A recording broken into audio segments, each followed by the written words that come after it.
अनुराग जी, बहुत स्वागत है आपका टीवी 9 भारतवर्ष के इस कॉन्क्लेव में, जिसमें हम जानने की कोशिश कर रहे हैं what India is thinking today, और उससे ये भी हम समझने की कोशिश कर रहे हैं कि विश्व गुरु बनने से कितना दूर या पास है अभी भारत। और क्योंकि आपका जो डिपार्टमेंट है वो खास तौर से उस महत्वपूर्ण पहलू के साथ डील करता है जिसे सॉफ्ट पावर कहते हैं, और हमारी ये थीम भी है कि सॉफ्ट पावर से कैसे इंडिया लेवरेज कर सकता है।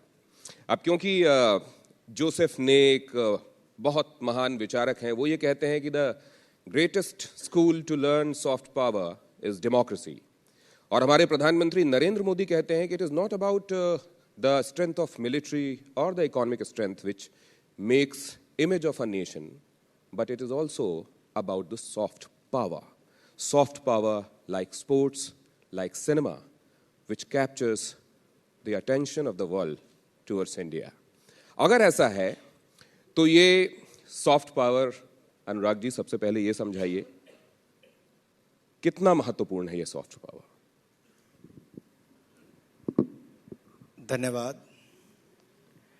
सबसे पहले तो बहुत सारे चैनल्स के कॉन्क्लेव्स में जाने का अवसर मिलता है, लेकिन बिल्कुल डिफरेंट सेटअप आज पहली बार देखने को मिला है।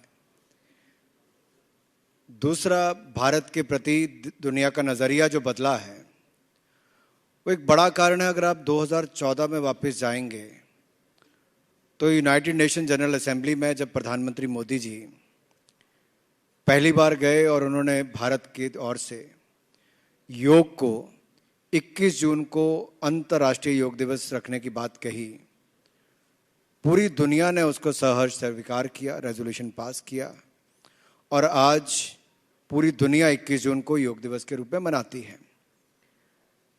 आपदा का समय आया जहां दुनिया भर में संकट था, लाखों लोगों की मृत्यु हुई। मोदी जी के नेतृत्व में भारत ने न केवल भारतवासियों के लिए दुनिया की चिंता करने का भी प्रयास किया, चाहे वो इंडिया को फार्मेसी ऑफ द वर्ल्ड कहा जाता है कि दवाइयाँ देने का काम भी किया, तो वहीं पर काढ़ा और बाकी सब, ये हमारी जो पहचान शायद हम भूल गए थे पश्चिम संस्कृति की ओर देखते देखते, उसका भी लाभ मिला। तो वहीं पर हमारे वैज्ञानिकों के लाभ के कारण हम अपनी एक नहीं दो वैक्सीन भी बना पाए, और आज दुनिया में शायद इकलौता देश भारत ऐसा होगा जिसने 195 करोड़ वैक्सीनेशन करने का लक्ष्य प्राप्त किया है। ये असंभव एक तरह से बात थी, और इतने कम समय में किया। ये फ्रंटलाइन वर्कर्स हों, डॉक्टर्स हों या आम नागरिक हों, ये आप सबके कारण हुआ है। और सॉफ्ट पावर की जब आप बात करते हैं तो मैं अभी कुछ लगभग 2 महीने पहले कांस फिल्म फेस्टिवल में गया था। अंतर्राष्ट्रीय स्तर पर सबसे बड़ा फिल्म फेस्टिवल वो होता है। दुनिया के किसी देश को पहली बार कंट्री ऑफ ऑनर जब मिला तो इस बार भारत को वो मिला था। ये भारत की पहचान। हम सबसे ज्यादा फिल्में बनाने वाला देश हो सकते हैं। आज़ादी के 75 वर्ष हम इस साल मना रहे हैं, और कान फिल्म फेस्टिवल भी अपना 75वां वर्ष मना रहा था, तो दोनों के लिए बहुत महत्वपूर्ण समय ये था। इसी तरह से ही खेलों के क्षेत्र में भी अगर आप देखेंगे तो सॉफ्ट पावर की जब बात होती है तो cinema cut across the boundaries. It doesn't limit itself to within the boundary of a country or a border.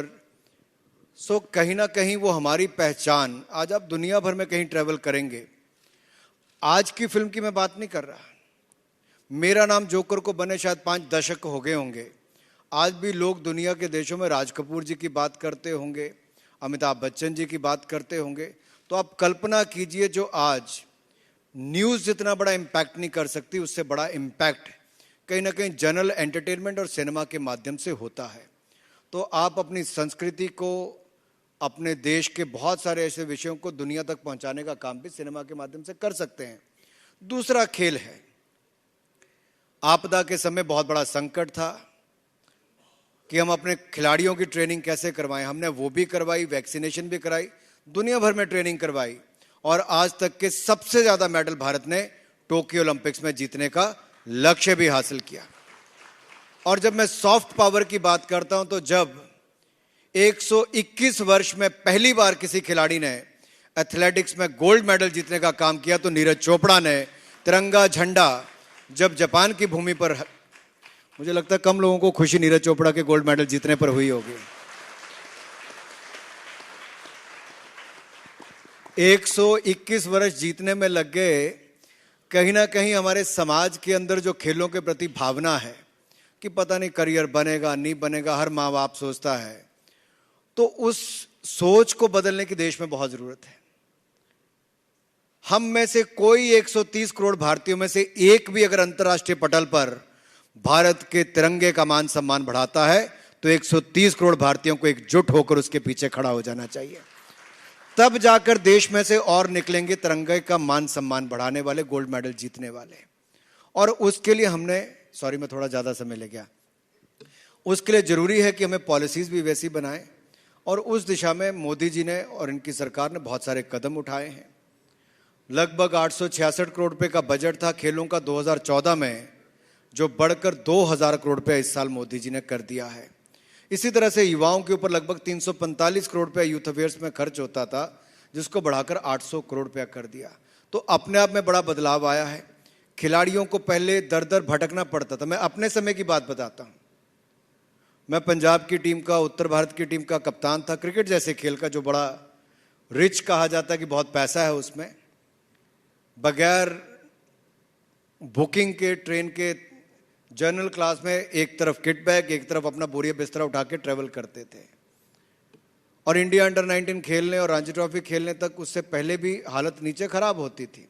लेकिन समय के साथ बहुत कुछ बदला। आज मैं कह सकता हूं मोदी जी की सरकार में जो खिलाड़ी टारगेट ओलंपिक पोडियम स्कीम में आए हैं, उनका देश में विदेश में ट्रेनिंग का खर्चा भी भारत सरकार उठाती है, बोर्डिंग, लॉजिंग, ट्रैवलिंग सब खर्चा, और साथ में 6 लाख रुपया आउट ऑफ पॉकेट अलाउंस भी खिलाड़ियों को दिया जाता है ताकि उनके ऊपर कोई बोझ ना आए।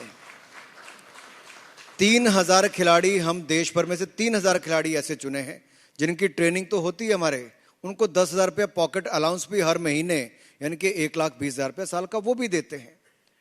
इसी तरह से बाकी अलग अलग स्तरों पर खेलो इंडिया गेम्स हो, यूनिवर्सिटी गेम्स हो, यूथ गेम्स हो, इसका आयोजन किया जा रहा है ताकि सॉफ्ट पावर जो खेलों की, सिनेमा की या बाकी हमारी जो कल्चर की है, उसको हम दुनिया भर में पहुंचा सकें। मैं हेमंत जी से कुछ दिन पहले मेरा सौभाग्य हुआ बनारस में मिलने का, और 3 दिन पहले मैं बनारस गया और आज से 3 साल पहले जब मैं बनारस गया तो उसमें बहुत अंतर है। 43 डिग्री के टेम्परेचर में गंगा आरती को देखने के लिए शायद ही गंगा मैया के वहां पर एक बोट पर भी एक पैर रखने की जगह हो, और ऊपर भी हजारों लोग खड़े थे। 1 लाख से ज्यादा लोग एक दिन में वहां पर आ जाते हैं, जो शायद आज से पहले 10,000 होते होंगे। तो 10 गुना ज्यादा एकदम ट्रैफिक बढ़ना। ये केवल मंदिर का निर्माण नहीं हुआ है, ये टूरिज्म को, भारतीय संस्कृति को बचाने का, उस धरोहर को आगे बढ़ाने का काम हुआ है, जिससे रोजगार मिला, स्वरोजगार मिला, और हमारी संस्कृति और धरोहर को बचाकर दुनिया भर में पहुंचाने का काम भी इसी सरकार में करने का काम किया है। आपने कहा कि क्या स्वर्ण उतना प्यारा नहीं है, क्या ओलंपिक में लोगों को इधर तालियां कम सुनाई दे रही हैं? अब मैं उसकी वजह बताता हूं अनुराग जी, और बहुत महत्वपूर्ण है। एस्पिरेशंस बढ़ गई। जो सोना पहले कभी लगता था कि आएगा क्या, अब लोगों को लगता है सोना तो हमारा है। ये आप लोगों का किया हुआ काम जरूर है, लेकिन ये बढ़ी हुई aspirations, target the podium top के बाद आप क्या टारगेट करेंगे आप? क्योंकि ये बढ़ी हुई एस्पिरेशंस तो अब बहुत कुछ मांगेंगी। नए भारत की अपेक्षाएं भी ज्यादा होनी चाहिए, और एस्पिरेशंस की जब हम बात करते हैं, we should aim high. Why should we restrict ourselves when we are the world's largest young population? We have the world's largest young population. We should look at big achievements. Look at India's startups. Who thought about the startups about 7 years back? आज मैं कह सकता हूं, और मैं इसलिए बड़ी गंभीरता के साथ कह रहा हूं, कि 2019 में जब मैं केंद्रीय वित्त राज्य मंत्री बना, तो माननीय प्रधानमंत्री मोदी जी ने निर्मला जी और मुझे बुलाकर, क्योंकि वित्त मंत्री थी, हम दोनों को बुलाकर कहा कि मुझे देश के युवाओं के लिए ये करना है कि उनको स्टार्टअप्स में कोई दिक्कत ना आए। रजिस्ट्रेशन से लेके इनकम टैक्स के विषयों से लेके इंडस्ट्रियल क्लियरेंस तक सब चिंता कीजिए। ये युवा देश के लिए बहुत बड़ा काम करने वाले हैं। और आप देखिए, उसके 1 साल के बाद आपदा आई। हालांकि मोदी जी ने 2014-15 के बाद ये स्टार्टअप्स का काम को तेजी देने का काम शुरू किया था, आपदा के समय दुनिया का कोई एक देश जहां आपदा के 2 वर्षों में 50 स्टार्टअप्स यूनिकॉर्न का दर्जा प्राप्त करती है, केवल भारत कर पाया। यह भारत के युवाओं ने करके दिखाया है। और पिछले कुछ वर्षों में 100 स्टार्टअप्स यूनिकॉर्न का दर्जा प्राप्त किए हैं। तो हम छोटा क्यों सोचें? खेलों में हमने 7 मेडल जीते होंगे टोक्यो ओलंपिक्स में। हमें लक्ष्य हासिल ये लेकर चलना चाहिए, क्योंकि स्पोर्ट्स में ओवरनाइट कुछ नहीं हो सकता है। एक एथलीट को बनाने के लिए भी आपको 7 से 8 साल का समय चाहिए। तो हम बेंच स्ट्रेंथ भी बढ़ा रहे हैं।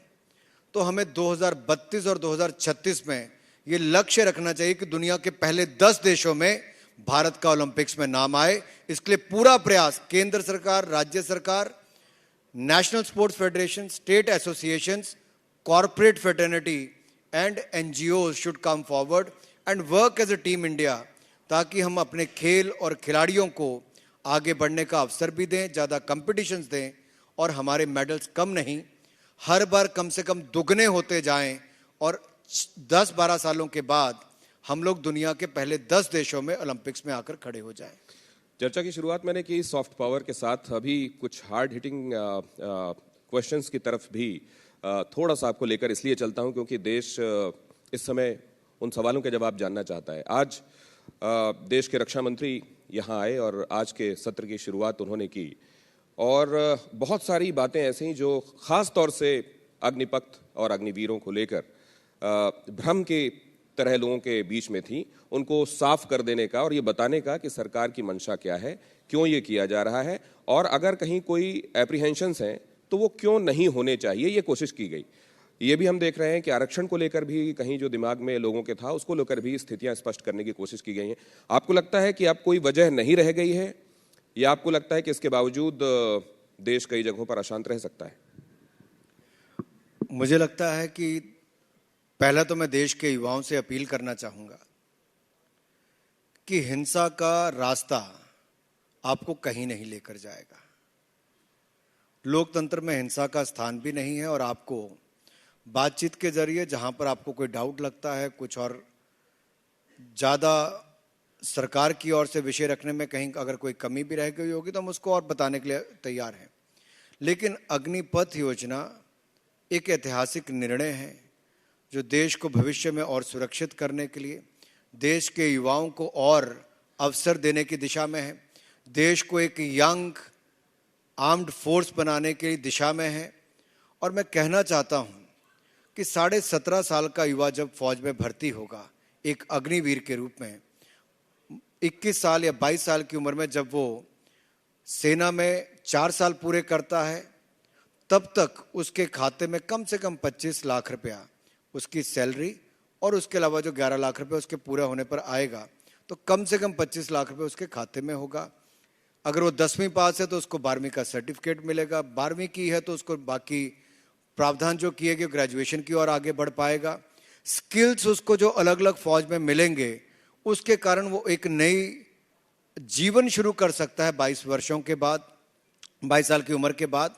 और इन 25% भी उसमें से अगर अगले 15 साल तक सेना में अपना योगदान दे सकते हैं, जो बाकी 75% बचते हैं, देश के कॉर्पोरेट जगत ने कहा है कि हम प्राथमिकता के आधार पर मेरिट बेसिस पर उनको लेने के लिए तैयार हैं। एक बहुत बड़ा कदम कॉर्पोरेट जगत ने उठाया है। देश के सरकार के अलग अलग डिपार्टमेंट्स ने उनको हायर करने के लिए अपनी ओर से प्राथमिकता देने की बात कही है। माननीय गृह मंत्री अमित शाह जी ने आज कहा है कि जो सेंट्रल आर्म पुलिस फोर्सेस है उनमें भी उनको प्राथमिकता के साथ रखने के लिए जो रिजर्वेशन की बात कही है, एज लिमिट में भी जो उसमें रिलैक्सेशन दी है, ये अपने आप कदम उस दिशा में है जहां पर एक नहीं अनेक अवसर अग्निवीरों को मिलने वाले हैं। मैं भी अपने डिपार्टमेंट में सोच रहा हूं और हम लोग इसको चर्चा भी कर रहे हैं कि जब ये इतने फिट होंगे जो देश की सेना में जा सकते हैं, बहुत सारे लोग खेलों से जुड़े होंगे, तो क्या हम उनको फिजिकल एजुकेशन टीचर्स या खेलों में ट्रेनिंग देने के लिए उनको भी कोई 5-6 महीने का ऐसा कोर्स करवाएं, और देश भर में जो 15 लाख नौकरियां फिजिकल एजुकेशन टीचर्स की स्कूलों में और कॉलेजेस में खाली पड़ी होंगी, क्या हम उनको भरने के लिए अग्निवीरों का इस्तेमाल कर पाएंगे? तो एक बहुत बड़ी सेवा ये फिट इंडिया और खेलो इंडिया की ओर हो पाएगी।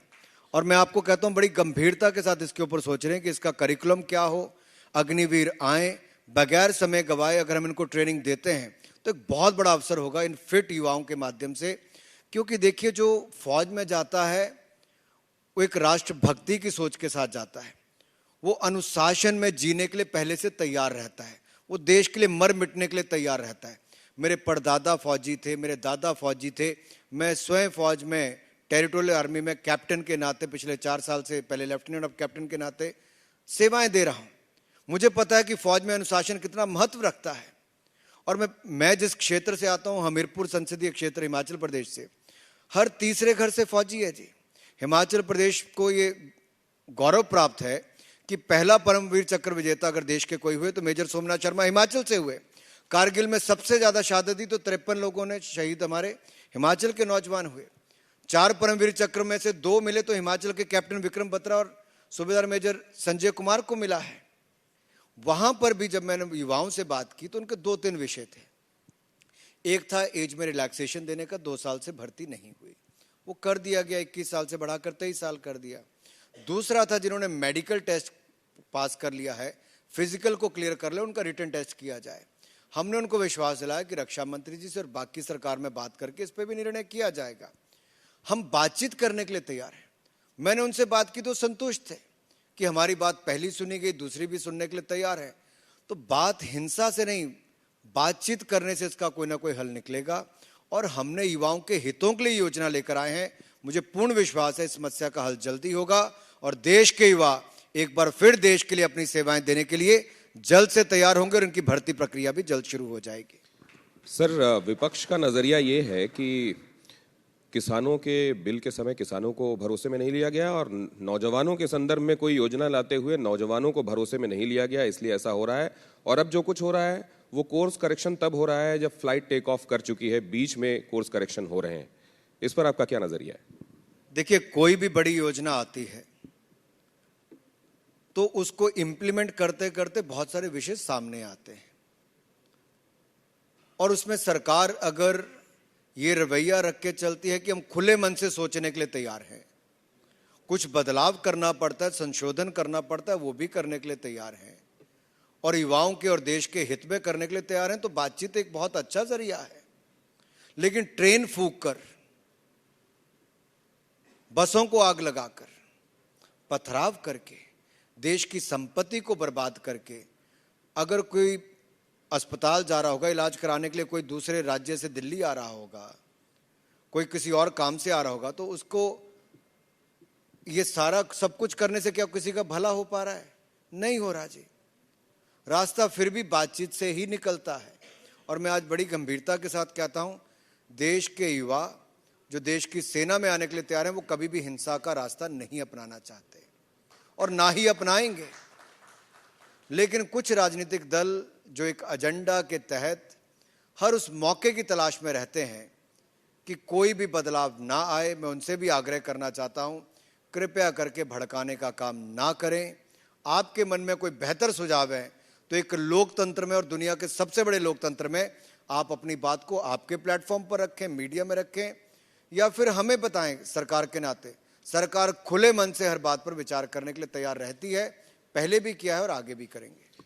सर, तो क्या कुछ लोगों को ये लगने लगा है कि डेमोक्रेसी में जो तरीके हैं अपना विरोध प्रकट करने के, उसके जरिए जैसे किसान बिल के संदर्भ में कई राउंड्स की बातचीत हुई और उसके बाद उनको ऐसा लग रहा था कि नतीजा नहीं निकल रहा है, उन्होंने कहा कि आंदोलन को हम और तेज करेंगे। उसी तरीके से यहाँ क्या कुछ लोगों को ये लगने लगा है कि वो तरीके कारआमद उनके लिए नहीं हो रहे हैं, इसलिए ये दूसरे तरीकों को अख्तियार करें? देखिए, मैं स्वयं जब विपक्ष में था, सांसद होते हुए भी, भारतीय जनता युवा मोर्चा के अध्यक्ष होते हुए भी, कांग्रेस के घोटालों के खिलाफ शायद जितने प्रदर्शन मैंने किए होंगे, संसद घेराव से लेके राष्ट्रीय एकता यात्रा, तिरंगा यात्रा, कश्मीर, कलकत्ता से कश्मीर तक ले जाने के, लेकिन हमने किसी की ट्रेन नहीं फूकी, कभी बसों को आग नहीं लगाई। आवाज उठाते थे, पानी की बौछार खाते थे, लाठियां खाते थे, लेकिन आगजनी नहीं की। अपनी आवाज को संसद से लेकर सड़क तक उठाते थे। लोकतंत्र में विरोध करने का अधिकार आपको है, लेकिन सरकारी संपत्ति को आग लगाकर नहीं है, बातचीत के जरिए भी है। और मैं विश्वास दिलाता हूं कि जहां पर भी हमारे चुने हुए प्रतिनिधि हैं, आप उनके माध्यम से कर सकते हैं, राज्यपाल महोदय के माध्यम से, वहां के स्थानीय मुख्यमंत्रियों के माध्यम से, या केंद्र के मंत्री जो उनके माध्यम से भी अपने जो भी आपके मन में विचार है आप रख सकते हैं, आप सोशल मीडिया पर डाल सकते हैं, लेकिन हिंसा मत कीजिए। आप अपने विचार रखिए, आप क्या बदलाव चाहते हैं। मैंने आपके सामने रखा, मैं अपने हिमाचल में गया, 100 लोग विरोध कर रहे थे, मैंने कहा आप में से कितने लोग बात करेंगे, 5-10 जो भी हैं आ जाइए, बात करते हो। आए, बैठे, बात की, कोई हिंसा नहीं हुई जी। हमने आधा घंटा बैठ के बात की, वो भी संतुष्ट गए, मैं भी संतुष्ट आके फीडबैक देने के लिए तैयार हूं। लेकिन वो प्रयास हमारी ओर से भी होना चाहिए और उनकी ओर से भी होना चाहिए। कई बार जब ये स्टेटमेंट्स देखने को मिलते हैं, मसलन बेरोजगारी की दर का हवाला देते हुए कहा जाता है कि करोड़ों रोजगार देने की बात कही गई थी, अब 18 महीनों में 10 लाख रोजगार देंगे ये कहा जा रहा है, और दूसरे जो रोजगार दिए जाने की बात हो रही है उसमें भी अप्रोच एडहॉकिज्म की दिखाई दे रही है, उसमें भी कोई स्थायित्व वाली बात नहीं की जा रही है। इसका क्या जवाब है सर? देखिए, पहले तो मैं कहूं कि एक जो सोच बदलने का काम किया है कि जॉब सीकर नहीं, जॉब गिवर, नौकरी मांगने वाला नहीं, नौकरी देने वाला बनना है। और स्टार्टअप्स का उदाहरण मैंने आपके सामने भी रखा, जिन्होंने ना केवल हजारों करोड़ की वैल्यूएशन या इतना फॉरेन एक्सचेंज से लेके लोकल जो इन्वेस्टमेंट्स उनमें आई है वो तो अलग है, उसके अलावा भी अगर आप ईपीएफओ का डाटा देखेंगे तो 3,49,00,000 के लगभग रजिस्ट्रेशन हमारे ईपीएफओ के माध्यम से भी हुई है। आपदा के समय भी मोदी सरकार ने निर्णय लिया था कि जिसके 100 से कम कर्मचारी हैं, 15,000 से कम जो सैलरी लेते हैं, उनकी 2 साल तक हम सैलरी देने के लिए तैयार हैं, उनको वापस नौकरी पर रखिए। उसका भी बहुत सारे लोगों ने लाभ उठाया है, नए रोजगार उत्पन्न हुए हैं। अगर रोजगार नहीं मिलते तो भारतीय अर्थव्यवस्था दुनिया में सबसे तेजी से बढ़ने वाली कैसे बन जाती। आपदा के समय आज भी दुनिया भर की अर्थव्यवस्थाएं जहां एक और से स्ट्रगल कर रही हैं, वहीं पर भारत के मोदी जी के नेतृत्व में लिए गए निर्णयों के कारण आज दुनिया में सबसे तेजी से बढ़ने वाली अर्थव्यवस्था भारत बनी। जीएसटी कलेक्शन जो कभी 1 लाख करोड़ टच नहीं करती थी, पिछले 15 महीने का आंकड़ा उठाकर देखिए, कभी 1,20,000 करोड़, कभी 1,44,000 करोड़, कभी 1,63,000 करोड़, 1 लाख करोड़ लगातार पार किया है। ये दिखाता है कि सही दिशा में कदम भी उठाए हैं और रोजगार स्वरोजगार के अवसर भी मिले हैं। मुद्रा योजना में करोड़ों लोगों को स्वरोजगार के अवसर मिले जब उन्होंने बैंकों से बगैर घर जमीन गिरवी रखे अपने लिए ऋण लिया। हमने आपदा के समय 5 लाख करोड़ रुपया माइक्रो स्मॉल मीडियम एंटरप्राइजेस और बाकी इंडस्ट्रीज के लिए भी बैंकों से बगैर किसी कोलेट्रल के देने का काम किया, जो 20% एडिशनल वर्किंग कैपिटल थी। उसका लाभ ये मिला कि आपके यहाँ पर उद्योग धंधे बंद नहीं हुए, बल्कि उनको उस समय हैंड होल्डिंग सरकार ने की। 25% टीडीएस टीसीएस में कटौती की ताकि वर्किंग कैपिटल उनके पास ज़्यादा रहे। Income tax refund 1.5 lakh crore रुपया मात्र 2 महीने के अंदर किया ताकि लोगों के पास पैसा जाए और अपना काम धंधा कर पाएं। इन सब से उनके धंधे बंद नहीं हुए, बल्कि एक्सपेंशन का अवसर भी मिला। नई जो बदलाव लाए स्पेस टेक्नोलॉजी से लेकर कोल एंड माइनिंग से लेकर डिफेंस प्रोडक्शन तक, उसमें नई इन्वेस्टमेंट्स आई हैं। अब ड्रोन टेक्नोलॉजी से लेकर आप देखिए उसमें भी नई चीज़ें देखने को आपको मिल रही है। दुनिया भर में फर्टिलाइजर्स के दाम बढ़ गए, लेकिन भारत के अंदर हमने किसानों के ऊपर 1 रुपए का बोझ भी नहीं पड़ने दिया। 1 लाख करोड़ की सब्सिडी पिछले साल मिलती थी, इस साल 2,10,000 करोड़ रुपए की सब्सिडी हो गई। आप किसान बिल की बात कर रहे थे, मैं तब भी कहता था कि 2014 के मुकाबले हमने 52% दाम ज्यादा दिए हैं और दुगनी खरीद करने का काम किया है। तो कहीं ना कहीं किया बहुत है, लेकिन अगर कहीं पे वो बताने में कमी हो रही तो हम प्रयास करेंगे कि उसको सुधार और किया जाए। लेकिन काम में कहीं कमी नहीं रखी है, रोजगार में भी उस तरह से कमी नहीं है। लेकिन दुनिया के सामने बहुत बड़ा संकट है। अगर आप ट्रेडिशनल सेक्टर्स को देखेंगे, उसकी बजाय नए सेक्टर्स में बहुत कुछ आया है। फॉर एग्जाम्पल, स्वनिधि योजना आई तो हमने जो हमारे स्ट्रीट वेंडर्स हैं, आप कहेंगे 10,000 रुपये हमने उसको दिया। अब इस हॉल में बैठे वालों के लिए तो 10,000 रुपये बहुत कम होगा जी, लेकिन रेडी फड़ी पर काम करने वाले के लिए 10,000 का ब्याज चक्री बहुत होता है। जो उसको 10,000 रुपये देता है उसका 1,000 रुपया वो पहले काट लेता है और फिर हर रोज उसको उसका ब्याज देना पड़ता है। मोदी जी ने बगैर किसी गारंटी के ऐसे लोगों को पैसा भी दिया, 5,000 करोड़ का प्रावधान किया, ब्याज चक्र से मुक्ति दिलाई, डिजिटल पेमेंट करते हैं तो उसको ब्याज भी मुक्त कर दिया, अब उसको बढ़ाकर 20,000 कर दिया है और तीसरे चरण में उसको बढ़ाकर 50,000 कर देंगे। उसकी भी कैपेसिटी बढ़ेगी, धंधा बढ़ेगा और कमाई बढ़ने के आसार होंगे। हमने वो सब प्रयास किए जो शायद 60 साल में बाकी सरकार कोई करती रही होगी, वो सरकारों पर निर्भर करती थी। हमने एक और आत्मनिर्भर भारत बनाने का काम किया है, तो आम जनमानस को भी सरकारों पर निर्भर रहने की दिशा में कम किया है। ये जो निर्भरता की बात आप सर कर रहे हैं कि आम लोगों को भी बहुत ज़्यादा निर्भरता से बचना चाहिए। आप लोगों ने जिस तरीके से कोविड के दौरान और उसके बाद अभी तक लोगों को 80 करोड़ लोगों को अनाज के जरिए सपोर्ट किया, उनका इलाज कराने में करीब 50 करोड़ लोग ऐसे जिनकी आपने मदद की। जहां ये एक उपलब्धि है, वहीं इसका एक दूसरा हिस्सा ये भी है कि 2/3 आबादी ऐसी है जिसको सतत सहारे की आवश्यकता है, वो अपने पैरों पर वैसे खड़े नहीं हो पा रही है। इसको आप कैसे देखते हैं? देखिए, कभी उनको उस तरह से रखा ही नहीं गया। वर्षों तक एक नारा चलता था, गरीबी हटाओ, गरीबी हटाओ, गरीबी हटाओ। इंदिरा जी से शुरू हुआ था, राजीव जी लेकर आए, सोनिया जी, राहुल गांधी जी, अब आगे पता नहीं कौन कौन लाने वाला है। गरीबी तो हटी नहीं, लेकिन गरीब मिटना शुरू हो गया था। आज दुनिया भर की एजेंसीज ने कहा है कि मोदी सरकार के पिछले 8 वर्ष के कार्यकाल में जो निर्णय लिए गए, गरीबी रेखा से बाहर आने वाले ऐसे करोड़ों भारतीय हैं जो मोदी सरकार की योजनाओं के कारण आए हैं। एक बहुत बड़ी उपलब्धि मोदी जी की सरकार की है। मैं कह सकता हूं बड़ी गंभीरता के साथ, 45 करोड़ लोगों के जनधन खाते हमने खोले, 9 करोड़ 70 लाख से ज्यादा महिलाओं को उज्ज्वला योजना में रसोई गैस के सिलेंडर दिए, कार्बन एमिशंस में भी कमी आई और उनको सुविधा भी हुई। मात्र 3% लोगों के पास पेयजल की योजना थी शायद ग्रामीण भारत में, जो बढ़कर अब 17% होगी, 47। 9 करोड़ नए कनेक्शन दिए जी, जो 60 साल में हुआ था हमने 8 साल में करने का काम किया है। यही नहीं, जो आपने कहा 80 करोड़ लोगों को 1 महीना नहीं 28 महीने तक मुफ्त में अनाज देने का काम आपदा के समय दुनिया के केवल एक देश ने किया है, तो भारत ने किया है। अगर आज से 100 साल पहले की महामारी को देखेंगे तो लोग भूखमरी के कारण ज्यादा मरे थे, महामारी के कारण कम मरे थे।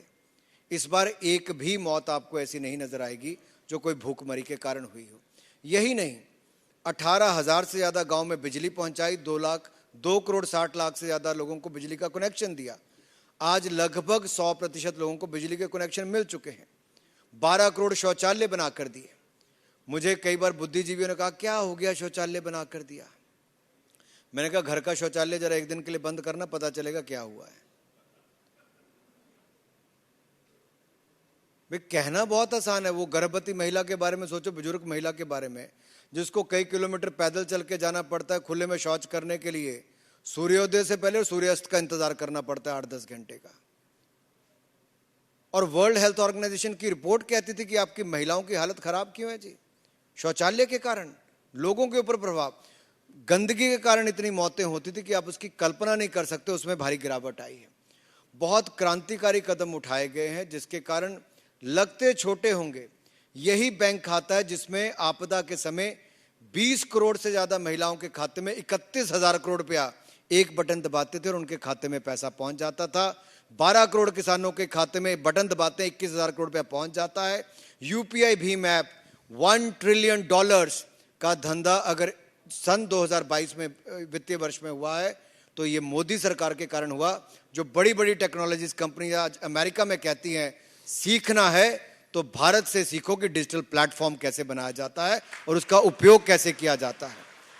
वहां पर सबसे पुरानी इकोनॉमी, सबसे बड़ी इकोनॉमी चेक काट रहे थे, हम डिजिटल पेमेंट्स के माध्यम से गरीब के खाते में पैसा पहुंचा रहे थे। That has made the difference. और 8 वर्ष के बाद मैं कह सकता हूं, प्रधान सेवक ने सुशासन के माध्यम से गरीबों का कल्याण किया है। ये 8 वर्ष सेवा, सुशासन और गरीब कल्याण के इसलिए कहे जाते हैं। और इंप्लीमेंटेशन इज द की जी। आप कानून कोई बनाइए, अगर इंप्लीमेंटेशन खराब होगी तो उसका नतीजा 0 होगा। मोदी जी ने टेक्नोलॉजी का उपयोग किया है, ट्रांसपेरेंसी लाने का काम किया है, यानी कि पारदर्शिता लाए और सिस्टम को जवाबदेह बनाने का काम किया है। नहीं तो यही सरकार थी, ऐसी सरकार केंद्र की होती थी, भारत ही देश था और उस समय के प्रधानमंत्री कहते थे 100 रुपया भेजते हैं 15 रुपया पहुंचता है। आज हम सीना ठोक कर कहते हैं 100 रुपया भेजते हैं तो 100 का 100 ही खाते में पहुंचता है। ये मोदी सरकार के कारण होता है। खुदा के समय देश का नेतृत्व किया हो या दुनिया की मदद करने की बात की हो, और COP21 COP26 में भी जिस तरह से लीड किया, और अब की बार की क्वाड की मीटिंग में भी जिस तरह से प्रधानमंत्री मोदी जी पर बहुत बड़ा फोकस रहा, क्योंकि उन चारों में से भी सब सीनियर अगर किसी देश के एक प्रधानमंत्री के रूप में थे तो मोदी जी थे। कॉन्टिन्यूटी भी थी और कहीं ना कहीं काले धन के खिलाफ, आतंकवाद के खिलाफ और ये जो कार्बन एमिशन से लेकर एनवायरनमेंट के प्रति सजगता के लिए वो भी जो कदम मोदी जी ने उठाए और भारत ने उसको लागू यहां पर किया है। ग्रीन जॉब्स की ओर हम देख रहे हैं, इंप्लीमेंटेशन यहां पर करने का काम कर रहे हैं।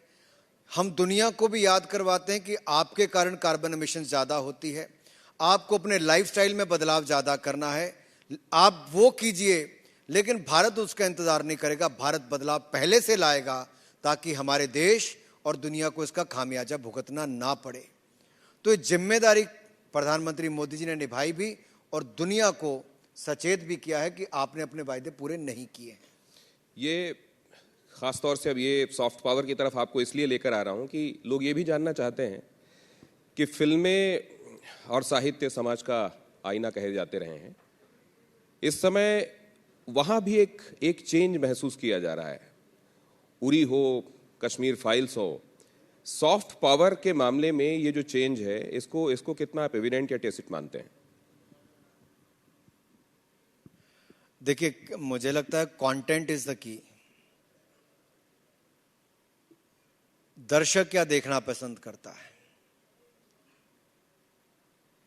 अभी वो पेड़ और पेड़ के आसपास रोमांटिक गाने गाना, वो सब कई दशकों तक देखा। हर दशक में एक नई थीम चली, गोल्डन एरा से लेकर रोमांटिक एरा से लेकर आज की एरा तक की बात करें। वास्तविक जीवन के साथ जुड़े हुए बहुत सारी ऐसी कहानियां के लंच बॉक्स, NFDC ने उसको स्पॉन्सर किया था, बहुत बड़ी सक्सेस हुई ये पिक्चर। तो थीम हटकर भी देखा जाए तो लोग को रिलेट करते हैं कि अच्छा मेरे से जुड़ा हुआ क्या है, या हमारी आम जीवन से जुड़ा हुआ क्या है। इसी तरह से ही हमारे साहित्य जिस तरह से इस देश में पढ़ाया गया जो पिछले 60 वर्षों में, वो बहुत कुछ सत्य से परे भी उसमें से बहुत कुछ था। तो बहुत सारे लोग वापस उसको सिनेमा के माध्यम से दिखाना चाहते हैं, डॉक्यूमेंट्रीज के माध्यम से दिखाना चाहते हैं, शॉर्ट फिल्म्स के माध्यम से दिखाना चाहते हैं। और मुझे लगता है आज के युवाओं को वो करना चाहिए। और OTT प्लेटफॉर्म्स के आने के बाद आपदा के समय उसमें एक बहुत बड़ी एक लहर तरह की आई। 28% का ग्रोथ रेट है। भारत आज $24 बिलियन का मीडिया एंड एंटरटेनमेंट इंडस्ट्री है। 2030 में ये $100 बिलियन की इंडस्ट्री होने वाली है। इतना बड़ा स्कोप अगले 6 वर्षों में है। अब भारत को ये देखना है कि कंटेंट क्रिएशन में भारत क्या भूमिका निभा सकता है। India should become the content hub of the world and we should pitch for that. We should attract the foreign filmmakers to come here. Documentary makers, short film makers, they should come to India and utilize our resources. हमारी बहुत सारी scenic places हैं जो शायद भारत में मिलेगा, वो शायद दुनिया के किसी दूसरे देश में नहीं मिल पाएगा। हमारे स्टूडियोज आज की डेट में देखेंगे तो बहुत बड़े और बहुत आधुनिक हैं। पोस्ट प्रोडक्शन हब के रूप में भारत एक बहुत बड़ा केंद्र बना है। तो इसलिए हम सबको ये प्रयास करने चाहिए कि ये लगातार हम इसको आगे बढ़ाएं, दुनिया भर के फिल्म मेकर्स को भारत लाएं, कंटेंट क्रिएशन यहाँ पर हो और वास्तविक जीवन से जुड़ी हुई बहुत सारी बातों को और हमारी सांस्कृतिक धरोहर को भी दुनिया तक पहुँचाने का, भारत को दुनिया में एक नई पहचान दिलाने का जो सिनेमा एक सॉफ्ट पावर के रूप में रोल अदा कर सकता है, शायद वो कोई और क्षेत्र नहीं कर सकता। इसमें लैंग्वेज भी अब बैरियर नहीं है, वो कहीं गतिरोध पैदा नहीं करता है। आज आप दक्षिण भारत की पिक्चर्स अगर आप देख लें, चाहे पुष्पा हो, RRR हो, KGF हो, वो सबसे बड़ी कमाई करने वाली फिल्में बनी। जितना उन्होंने तेलुगु, तमिल और कन्नड़ा में नहीं कमाया होगा, उससे ज़्यादा उन्होंने बाकी भाषाओं में उसको डबिंग करके सबटाइटल्स के साथ हजारों करोड़ रुपए का धंधा किया है जी। ये दिखाता है कि आपके कंटेंट में दम है तो दुनिया की कोई आपसे रोक नहीं पाएगी, ना ही कोई बॉर्डर रोक पाएंगे। दम रखती है, आपके कंटेंट में दम होना चाहिए। जब आप कंटेंट से संबंधित ये बात कर रहे थे तो मैं देख रहा था कि हमारे न्यूज़ डायरेक्टर और हमारे सीईओ भी इसमें उतने ही उत्साह के साथ इन्वॉल्वमेंट उनका दिखाई दे रहा था। Content really is the king. और TV9 भारतवर्ष क्योंकि तमाम चैनलों में आगे आता हुआ नंबर 1 हुआ है, कंटेंट वाइज एक कमेंट मैं आपका इस पर भी चाहता हूं। अब आप मेरे मुंह से बुलवाना चाहते हो कि TV9 इज द किंग है, ऐसा बुलवाना चाहते हैं? आपने घुमा फिरा कर कहा, जब मैंने कहा कंटेंट इज द किंग, तो आपने बता दिया कि आप रेटिंग्स में नंबर 1 आगे लगातार चल रहे हो, तो मुझे कहना पड़ेगा। देखिए, अगर आप कुछ दिखा रहे हैं और उसको जनता देख रही है तो इंफॉर्मेशन ब्रॉडकास्टिंग मिनिस्टर को ये कहने की आवश्यकता नहीं है, लोग ही आपके चैनल को देख के आपको नंबर 1 बना रहे हैं। और लोकतंत्र की तो ये ताकत है, और आपको मीडिया अपने आप में एक ताकतवर टूल है। देश क्या देखना चाहता है, अगर आप वो दिखाते हैं तो लोग अपने आप स्विच करते हैं। और मैं इसलिए एक बड़ी गंभीरता से बात कहना चाहता हूं, शुरू में एक चैनल आया, OTT प्लेटफॉर्म आया नेटफ्लिक्स, लोग उसकी ओर बढ़े। फिर एक और आया, अमेजन प्राइम आया, ZEE5 आया, वूट आ गया, बाकी सब आ गया। क्या लोग एक पर टिके रहे? नहीं। क्या लोग दूसरे पर टिके? नहीं। जब दूसरे पर कुछ अच्छा कंटेंट आया तो बहुत बड़ा नंबर मूव करके उस पर चला गया। सो आपकी न्यूज में कितना दम है, आपकी इंफॉर्मेशन में हो या एंटरटेनमेंट में हो, उसमें कितना दम है, वो लोगों को आकर्षित करेगा आपके प्लेटफॉर्म पर। और अगर आप ऐसा कुछ दिखा रहे हैं और आप बार बार नंबर 1 बन रहे हैं, तो उसके लिए आपको बहुत बहुत बधाई, बहुत बहुत शुभकामनाएं। धन्यवाद सर। दूसरे में एक बात ये भी समझना चाह रहा था कि गवर्नमेंट के लिए ये कितना टाइट रोप वॉक होता है। एक तरफ कंटेंट, दर्शकों की पसंद का ख्याल कि दर्शकों को क्या चाहिए, जाहिर है उनको उनका ध्यान रखते हुए कंटेंट डिसाइड करना होता है। दूसरी तरफ एज अ गवर्नमेंट आपको ये भी देखना होता है बाकी लिहाज से कि कंटेंट वाइज कितना कैसा क्या समाज के भीतर जाना चाहिए। रेगुलेशन के हिसाब से मैं बातें कर रहा हूँ। ये आपके लिए कितना टाइट रोप वॉक होता है सर? कितना ढील छोड़ी जाए या कितना उसको अपनी तरफ खींचा जाए, ये कैसे तय किया जाता है? ये चैनल्स के ऊपर ज्यादा निर्भर करता है, गाइडलाइंस पहले से ही है। मैं ये खास तौर से फिल्मों के संदर्भ में इसलिए बात करना चाहता हूं सर, क्योंकि फिल्मों में एक वर्ग ऐसा है, वो लगातार मौजूदा डिस्पेंसेशन के खिलाफ हमलावर दिखाई देता है। दूसरे, वो ये भी वो उन मुद्दों पर भी मुखर होकर अपनी बातें देता है जो सीधे सीधे फिल्म फ्रेटर्निटी से ताल्लुक नहीं रखती, और फिल्म वाले मुद्दों पर तो ये कहता है कि देखिए हमको अभिव्यक्ति की आज़ादी कई बार नहीं मिलती है। अभी जैसे ब्रिटेन में एक केस हम देख रहे हैं सर, जहाँ पे एक फिल्म रिलीज हुई, उसको लेकर वहाँ पे इस्लाम धर्म को मानने वाले बहुत सारे लोग प्रोटेस्ट भी कर रहे हैं, लेकिन गवर्नमेंट ने वहाँ पर ये तय किया कि हम लोग फ्रीडम स्पीच के साथ आगे जाएंगे। मैं इस पर आपका नजरिया जानना चाहता हूँ सर, हमारे देश में इस सॉफ्ट पावर को लेकर आप क्या समझते हैं? अगर मैं central board of film certification, जिसको आप आम भाषा में सेंसर बोर्ड कहते हैं, मैंने इसलिए वापस कहा कि central board of film certification, इसका काम फिल्म सर्टिफिकेशन का है। और पिछले 4-5 वर्षों में मेरा अनुभव ये कहता है, और आपने भी अनुभव किया होगा, शायद ही किसी मूवी को वहां पर कुछ कहने की आवश्यकता पड़ी हो। लगातार उनको बताया कि अगर कुछ बदलाव करने की जरूरत है, फिल्म इंडस्ट्री वालों ने वो की, नहीं तो सबको पास भी किया गया। वो गतिरोध वाली स्थिति नहीं है। हम किसी को रोकना नहीं चाहते, लेकिन अगर कुछ ऐसा हो जिससे किसी समाज के किसी वर्ग की भावनाओं को ठेस पहुंचती है, समाज में तनाव पैदा होता है और उसको देश को खामियाजा भुगतना पड़ता है, तो उसके बारे में उसको सिर्फ बताया जाता है। और फिल्म का प्रोड्यूसर डायरेक्टर अगर उसमें बदलाव करते हैं तो उसको पास कर दिया जाता है, उसमें कहीं रोक नहीं लगती। बहुत आसानी के साथ पिछले 4 वर्षों में हुआ है, और हम आगे भी यही प्रयास करेंगे कि वैसा हो। OTT प्लेटफॉर्म्स की अगर मैं बात करूं तो वहां पर सेल्फ सर्टिफिकेशन है, उनको अपने स्तर पे ही करना है। कोई कहीं से शिकायत आती तो उनको बताया जाता है सीधे तौर पर, वो अपने 95-97% तो उनके लेवल पे फर्स्ट स्टेज पे ही क्लियर हो जाती है। तो वैसी स्थिति भी कहीं पर नहीं है। बाकी कुछ लोग आलोचक होते हैं, सारी उम्र आलोचक ही रहेंगे। अभी एक book rather I, Modi government के संदर्भ में मोदी 2.0, जिसमें खास तौर से कोविड के दौर में हिंदुस्तान ने जो किया देश के प्रधानमंत्री के नेतृत्व में, उसका जिक्र है। और इसको सिर्फ इस किताब के जरिए नहीं, पूरी दुनिया ने देखा और माना भारत का लोहा कि किस तरीके से पैंडेमिक की इस अभूतपूर्व और अप्रत्याशित स्थितियों में भारत बड़ी कुशलता के साथ इससे निकलकर बाहर आया।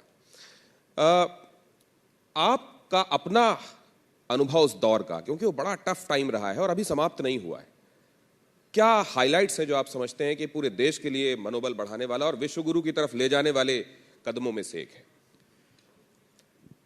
पहली बात तो मैं कहूंगा कि शायद ये भारत का सौभाग्य था कि भारत की जनता ने मोदी जी को प्रधानमंत्री के रूप में चुना। एक बार नहीं, 2 बार चुना, पहले से ज्यादा वोटों के साथ चुना। और मोदी जी ने जिस तरह से नेतृत्व हमें दिया है, मैं उस आपदा के समय जो निर्णय लिए गए उसका बहुत करीबी से साक्षी इसलिए हूं कि जो इनिशियल मीटिंग्स का दौर हुआ, मैं उसका हिस्सा होता था। जो पैकेज बनाया गया, आत्मनिर्भर पैकेज, मोदी जी की जो सोच थी, वो बहुत कुछ सीखने का अवसर मिला। कहीं पर भी उनके चेहरे पर थोड़ी सी भी शिकंज नहीं होती, ऐसा नहीं लगता था कि वो बहुत चिंतित हैं। बहुत कॉन्फिडेंट व्यक्ति के रूप में, एक नेतृत्व के रूप में, उनको नेता के रूप में देखने का अवसर मिला। इस दबाव में भी नहीं थे कि पूरा खजाना लुटा देना है। उनको ये भी पता था कि पेंडेमिक के बाद क्या स्थिति होने वाली है, किसको मदद देनी है, कितनी मदद देनी है, वो भी पता था। अपने वैज्ञानिकों को कैसे उसमें जोड़ना है, अपनी वैक्सीन कैसे तैयार करवानी, उसको पहले दिन से तय कर दिया, उसके लिए बजट एलोकेट कर दिया। महिलाओं के खाते में पैसा, दिव्यांग के खाते में पैसा, बुजुर्गों के खाते में पैसा डालने के लिए शुरुआत पहले कर दी। अनाज के भंडार देश के लिए खोल दिए गए। यही नहीं, रिफॉर्म्स जितनी 1992 में नहीं आई, उससे ज्यादा आपदा के समय भारत देश लेकर आया। ये मोदी जी के नेतृत्व के कारण ही हो पाया है। आज आप डिफेंस में इन्वेस्टमेंट देखते हो, स्पेस में इन्वेस्टमेंट देखते हो, कोल एंड माइनिंग में इन्वेस्टमेंट देखते हो, अलग अलग सेक्टर्स में बदलाव किए गए। ये अपने आप में दिखाता है कि कैसे उस समय भी मोदी जी ही थे जिन्होंने निर्णय वो लिए। जहां तक कोविड प्रबंधन की बात आती है, शायद ही पिछले 40 वर्षों में कोई ऐसा नेता आया हो जिसके कहने पर देश ताली भी बजाए और थाली भी बजाए और फ्रंट लाइन वर्कर्स के मनोबल को बढ़ाने का काम भी किया। तो देश के लोगों ने मोदी जी के कहने पर किया है।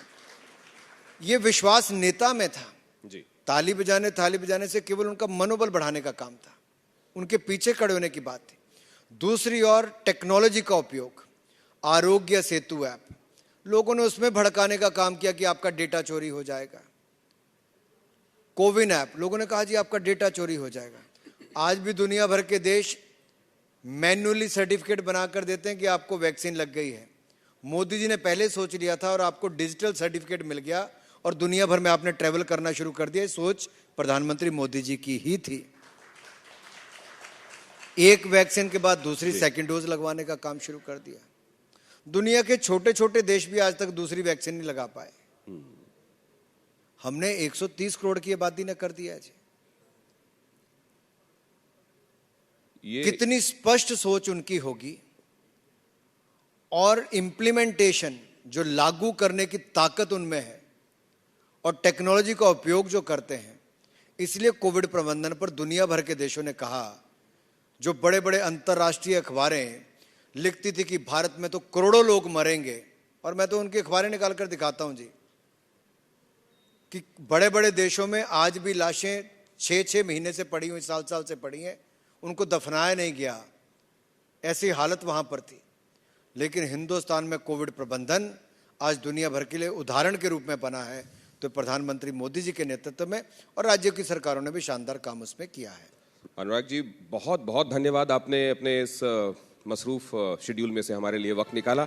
लेकिन क्योंकि आज हमने एक बड़ी डिस्टर्ब करने वाली खबर भी देखी, टीवी 9 भारतवर्ष ने वो रिपोर्ट किया बिहार से, जहां पर ये जो प्रदर्शन चल रहे हैं अग्निवीर के संदर्भ में, वहां पर ये देखने को मिला कि छोटे छोटे बच्चों को, महिलाओं को हाथ में झंडे लेकर कुछ पॉलिटिकल पार्टीज के लोग उनको भेज रहे हैं जिनको मालूम भी नहीं कि किस बात का विरोध करना है। वो उन्होंने बोला हम पप्पू भैया के लिए झंडा लेकर आ गए हैं, वो कहें हमको पैसा देते हैं, हम यहाँ आ गए हैं।